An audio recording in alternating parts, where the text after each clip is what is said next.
ఇలా ఒక్కసారి ట్రై చేయండి ఫ్రెండ్స్. సేమియా చాలా బాగుంటుంది. బెల్లం పంచదారతో మనం చేసుకుంటే చాలా బాగుంటుంది.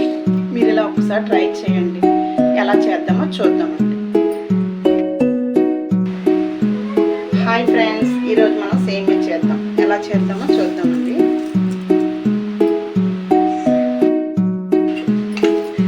ముందుగా నెయ్యి వేసుకుందాం.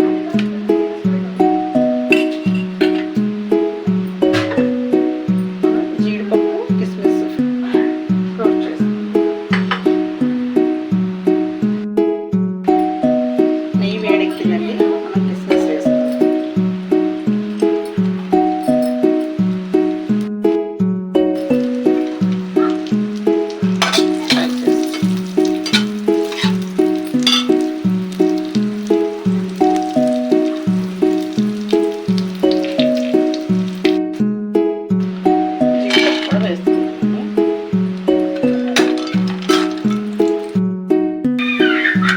ఇవి కూడా ఫ్రై అయిపోయినాయండి.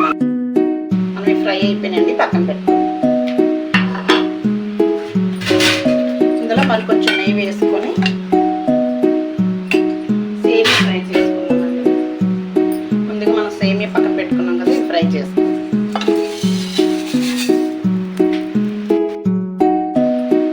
అది మన సేమియా ఇలా అయిపోతుందండి.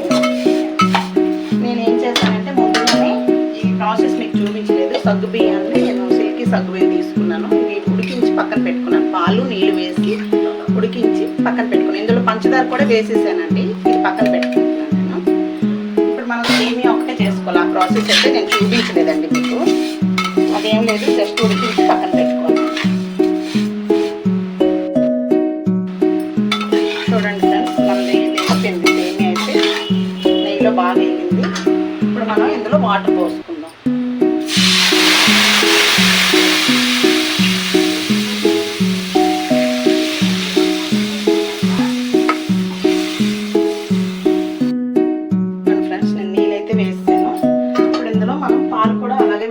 పాలు కూడా వేసుకోవాలండి. పాలు నీళ్ళు కలిపి మనం ఉడికించుకోవాలండి. కొన్ని పాలు వేసుకోండి. పాలు వేసి శుభ్రంగా ఒకసారి కలపాలండి. నేను చేసినట్టు చేస్తే అండి టేస్ట్ అయితే చాలా బాగుంటుంది. ఒక్కొక్కరు ఒక్కొక్క విధంగా చేస్తారు కదండి.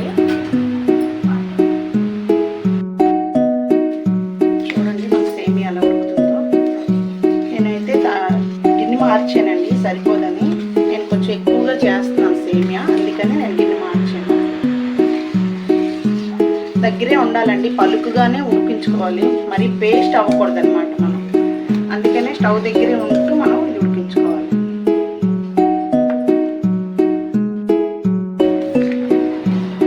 పేస్ట్ అవ్వకుండా చూసుకోవాలండి.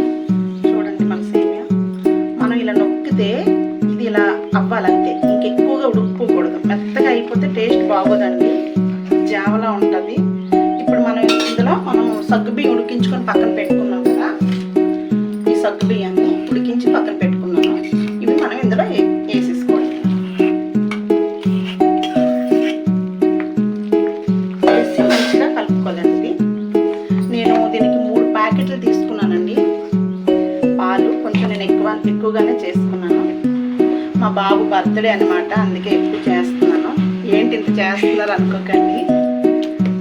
ఇదిగోండి, ఇప్పుడు ఈ 2 కలిపి మనం ఉడికించుకోవాలి. మనకి కొంచెం ఇందులో నేను సగ్గుబియ్యంలో పంచదార కలిపాను, కొంచెం వేసాను దానికి సరిపడినంత. నేను బెల్లంతో చేస్తున్నాను కాబట్టి మరి పంచదార వేయనండి. ఆల్రెడీ సగ్గుబియ్యంలో నేను వేసేసాను పంచదార, దానికి సరిపడినంత వేసాను. నేను ఇలాగ కొండ చేసి బెల్లాన్ని పక్కన పెట్టుకుంటున్నానండి.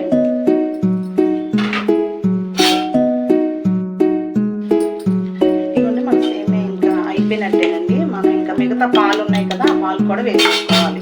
ఇదిగోండి జీడిపప్పు కిస్మిస్ కూడా నేను వేసేస్తున్నాను.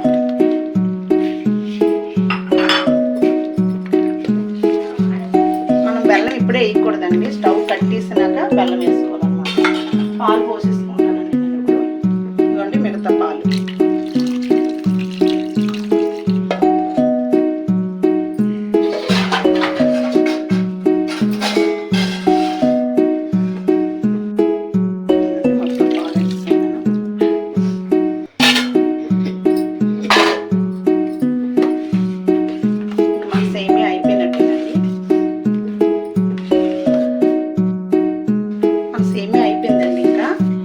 ఇంకా స్టవ్ బంద్ చేసుకోవాలి మనం. ఇంకా స్టవ్ బంద్ చేసినాక ఇదిగోండి నేను స్టవ్ అయితే బంద్ చేస్తాను. ఇప్పుడు స్టవ్ బంద్ చేస్తాం కాబట్టి మనం బెల్లం ఇప్పుడే వేసుకోవాలండి. స్టవ్ బంద్ చేస్తాను కాబట్టి ఇప్పుడు నేను బెల్లం వేసుకుంటానండి.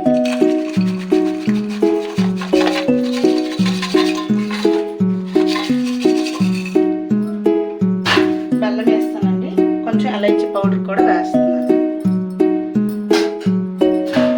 వేసాక మనం ఇంకా మూత పెట్టేసుకోవాలండి. మూత పెట్టేస్తే ఆ బెల్లం మొత్తం మెల్ట్ అయిపోతుంది. ఆ తర్వాత మనం తీసి చూపిస్తామండి. మూత తీసి చూద్దామండి బెల్లం కరిగిందో లేదో మనం చూద్దాం. మూత పెడితే కరిగిపోద్దండి, చూసారా కరిగిపోయింది బెల్లం. చూసారా ఒక్క దగ్గర కూడా బెల్లం లేదు. స్టవ్ కట్టినాకే మనం బెల్లం వేసుకోవాలండి. నాకైతే ఇందులో కొంచెం ఇంకా పంచదార కూడా పడుతుందండి. పంచదార వేస్తున్నాను నేను. ఇవ్వండి పంచదార కూడా వేస్తున్నాను. ఒకసారి మనం మిక్స్ చేసుకుందాం.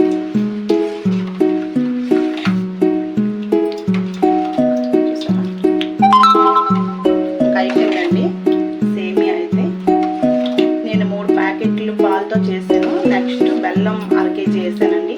పంచదార కూడా అత్తపాకు పైన వేసాను.